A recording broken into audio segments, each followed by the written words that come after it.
Pravdy. Dnes vám přináším příběh, který šokoval Mexiko i celý internet. Valeria Márquez, krásná 23letá influencerka, byla zastřelena během živého vysílání na TikToku.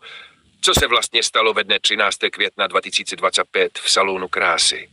Pojďme to zjistit. Valeria byla úspěšná modelka, majitelka salonu Blossom Beauty Lounge v Zapopanu, Jalisco. Měla téměř 200 000 sledujících na Instagramu a TikToku.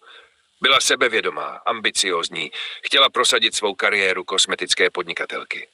13. května 2025 před kamerou TikToku Valeria zmínila, že dostala drahý dárek od neznámého muže, balonek, plišáka nebo růži a že se cítí nesvá.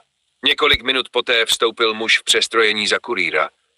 Zeptal se na Valerii, vysílání bylo otočeno a z reprodukce bylo slyšet výstřely. Ten večer jí někdo několikrát vystřelil do hrudi a hlavy. Z útoku byl podezřelý profesionální atentátník na motorce.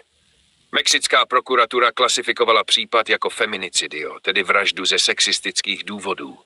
Vyšetřovatelé zvažují, že vražda mohla být objednaná.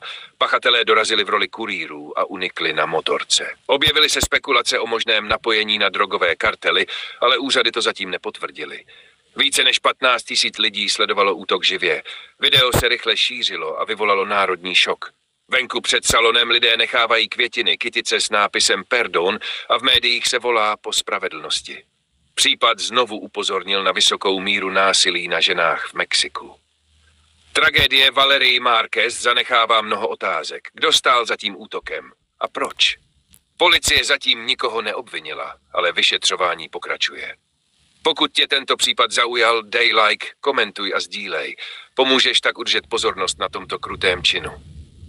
Přihlaste se k odběru Temné pravdy a sledujte, až přineseme další temný případ.